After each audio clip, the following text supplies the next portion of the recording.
Assalamualaikum warahmatullahi wabarakatuh. Nashkurullah syukran katsira biqiraatil hamdalah ala hidayatihi wa taufiqi alladhi nahnu na'isu biha wa nusallimu ala sayyidina Muhammadin ala juhdihi wa bazlihi li tablighi syara'i'illah hidayatan lana. Qala Allah Ta'ala fil Qur'anil Karim وَمَنْ يَتَّقِ اللَّهَ يَجْعَلْ لَهُ مَخْرَجًا وَيَرْزُقْهُ مِنْ حَيْثُ لَا يَحْتَسِبُ. Siapa yang betul-betul bertakwa kepada Allah akan diberikan jalan keluar dari apapun problema yang dia hadapi, dan akan diberikan rezeki yang tidak disangka-sangka, diberikan rezeki yang tidak terkira-kira. Nah, Bapak Ibu saudara sekalian, karena itu bertakwalah kepada Allah, merasa selalu dimonitor oleh Allah Subhanahu wa taala. Bukan saja dia dalam bekerja sehari-hari dimonitor oleh Allah, dalam ibadah juga. Itu namanya ihsan.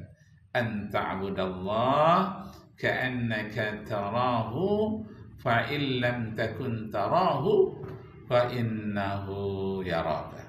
Alhamdulillah. Nahmaduhu wa nasta'inu wa nastaghfiruhu wa na'udzu billahi min sururi anfusina wa min sayyiati a'malina. Man yahdihillahu fala mudilla lahu wa man yudlil fala hadiya lahu. Asyhadu an la ilaha illallah wahdahu la syarika lah wa asyhadu anna Muhammadan abduhu wa rasuluh. Ikhwani wa akhawati wa asdiqai wa zumalai, kama araftum al-an, sebagaimana Anda lihat sekarang, ana sa'abhas nahwa syai'an jadid, akan menceritakan tentang sesuatu yang baru. Al-muhimmah al-jadid muhimmah li hayatina. Sesuatu yang baru itu sangat penting dalam hidup kita. Hukum yang baru juga sangat penting. Sebagaimana Imam Syafi'i membuat keputusan hukum yang begitu cermat dan ikhtiyat di Baghdad. Tetapi setelah beliau pindah ke Mesir, dia harus menciptakan sesuatu yang baru. Menciptakan hukum yang baru. Penciptaan hukum yang baru itu namanya qaulul jadid. Jadi Imam Syafi'i mempunyai qaulul qadim dan qaulul jadid. Perlu sesuatu yang baru. Untuk menjerat para koruptor, perlu jerat yang baru. Perlu hukum yang baru. Nah, hukum itu senantiasa berubah. Akidah yang tidak boleh berubah. Nah, ada kaidah fikhiyah yang menyatakan taghayyurul hukmi bitaghayyuril azmani wal amkani. Terjadinya wajib berubahnya hukum disebabkan karena perubahan waktu, perubahan zaman, dan perubahan tempat. Tempat dari Baghdad ke Mesir kan berbeda. Nah, karena itu hukum keputusan hampir berbeda. Begitu juga masa korupsi zaman Bung Karno, di zaman Pak Harto, dan di zaman sekarang.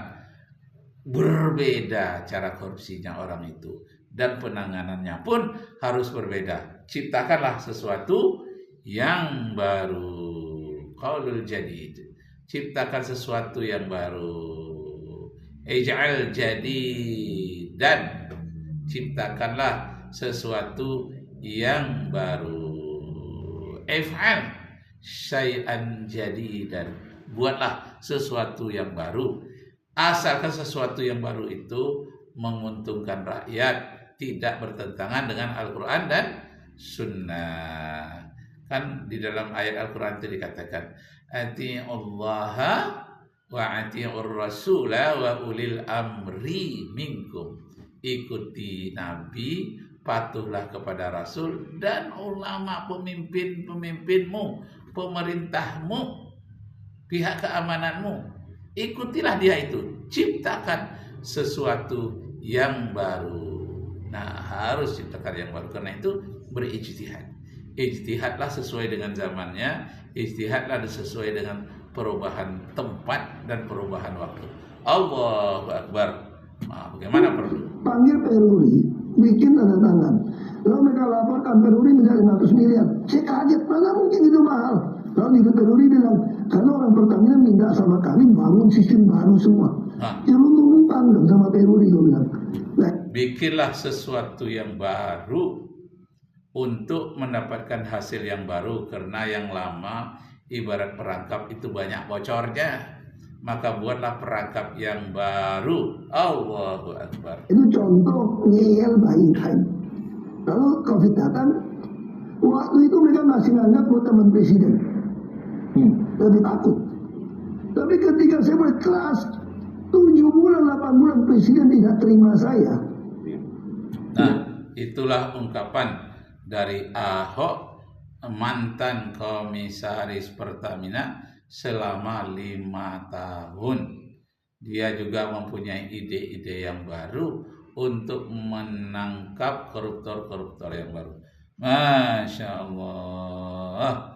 Nah, Bapak Ibu saudara-saudara sekalian, jadi kalau kita mau mengambil hikmah puasa, tidak ada lagi koruptor di dunia ini. Misalnya di dalam hal-hal yang menghilangkan pahala puasa misalnya. Jadi kalau memang koruptor itu betul-betul puasa, dia tidak jadi korupsi. Hal-hal yang membatalkan puasa, coba dihayati, tidak ikhlas. Mana ada orang koruptor itu yang ikhlas? Dia rakus. Dengan puasa itulah menghilangkan kerakusan. Nah, jadi orang-orang yang batal pahala puasanya, pertama dia tidak ikhlas. Yang kedua selalu berkata-kata kasar, suka menghina orang lain. Kemudian yang ketiga, menghilangkan puasa itu adalah selalu bergunjing, mengumpat, mengungkapkan kekejian-kekejian akhlak orang, bukan untuk memperbaiki, tapi untuk mentertawakannya atau untuk menyudutkannya saja. Nah, yang keempat, mencela. Siapalah manusia di dunia ini yang tidak ada celahnya?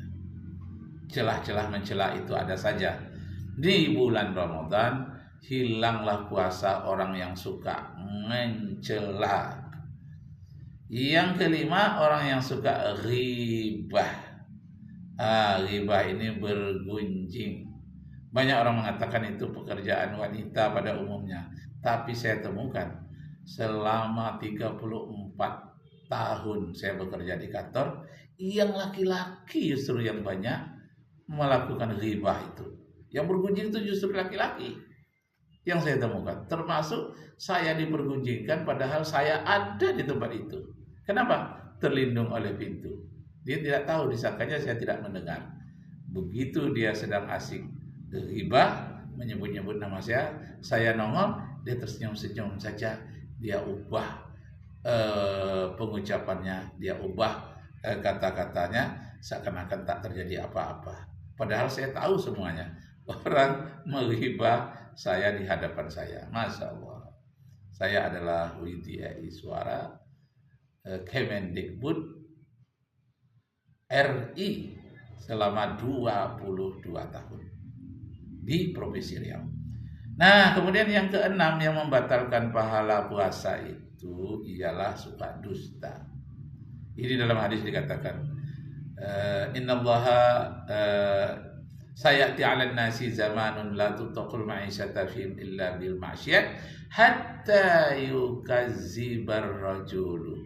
Pada waktu itu nanti di akhir zaman, banyaknya manusia suka berdusta.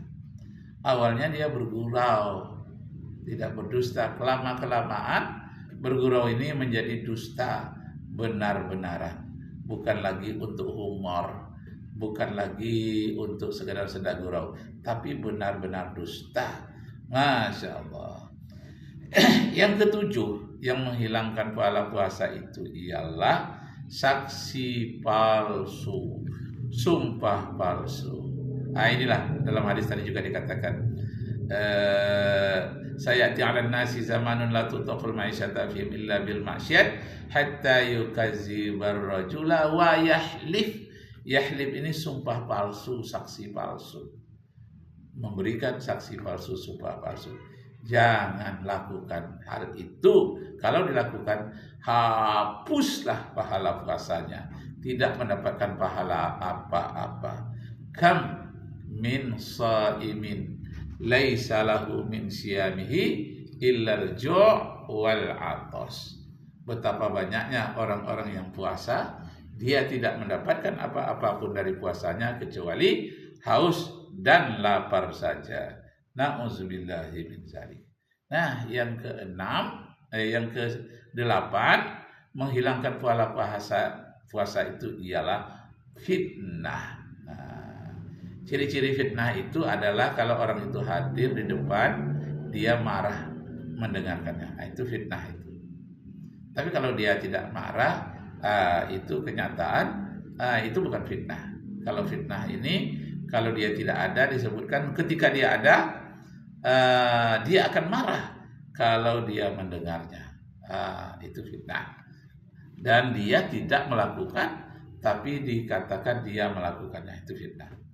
Yang ke-9, mencuri. Nah, ini mencuri ini banyak perkaranya. Masing-masing orang kadang-kadang menjadi pencuri dalam bidangnya. Orang membuat puisi, banyak mencuri puisi orang lain. Orang yang menjadi tukang banyak mencuri kepintaran tukang orang lain. Orang yang ahli dalam mesin, dalam hal apa saja, ini biasanya dia mencuri dalam bidangnya masing-masing. Na'udzubillahi min dzalik.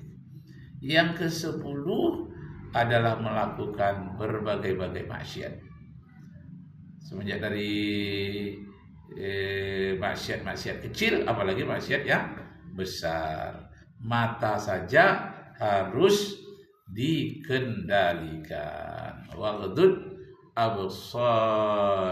absarahum, dan hendaklah pandangan mata mereka ditahan, hendaklah dikendalikan. Masya Allah. Nah, perlu sesuatu yang baru untuk pengendalian diri kita, pengendalian masyarakat kita, supaya jangan berbuat keji, jangan mencuri, dan jangan korupsi. Ya terima karena saya nggak tahu alasannya. Kesibukan itu saya nggak tahu. Begitu 7-8 bulan tidak terima saya sudah mulai direksi mulai berani melawan saya. Masya Allah. Karena mereka tidak tahu saya nggak bisa gantikan mereka. Nah, lalu apa saya lakukan? Tapi walaupun begitu, saya kunci di dalam rencana kerja. Misalnya sebelum saya berhenti, saya ada kunci dalam RKAP untuk 2024. Itu di dalam RUPS, di RUPS baru saya berhenti. Mereka harusnya melakukan penghematan 46% di seluruh procurement pengadaan. Nah, hebat. Seluruh Pertamina ya. Dan itu sudah tanda tangan. Anda bisa periksa. Nah, puasa Ramadan juga merupakan salah satu cara, hikmahnya kita mampu berhemat. Tapi apakah kita sadar bahwa sungguhnya dalam Ramadan itu kita harus berhemat? Allah. Banget kalau Jaksa Agung mau hebohkan kasus ini, kan ini udah 2025 nih. Kita tinggal lihat aja direksi ikutin nggak RKAP, RUPS yang sudah kita tanda tangani bersama untuk 2024. Kalau penghematan 46% sesuai hitungan, kita pakai konsultan nggak? Berarti maling. Ini dari subholding partner niaga, termasuk LPG, kan barang nggak cukup. Aftur segala macam, selesai. Apa yang mau mafia? Dan Indonesia siap perang sama siapapun. Karena sekarang perang sama siapapun, perang melawan korupsi. Ciptakan senjata-senjata baru untuk memerangi korupsi.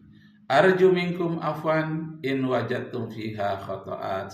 Aku harapkan maaf darimu jika terdapat kesalahan. Wabillahi taufiq wal hidayah. Wassalamualaikum warahmatullahi wabarakatuh.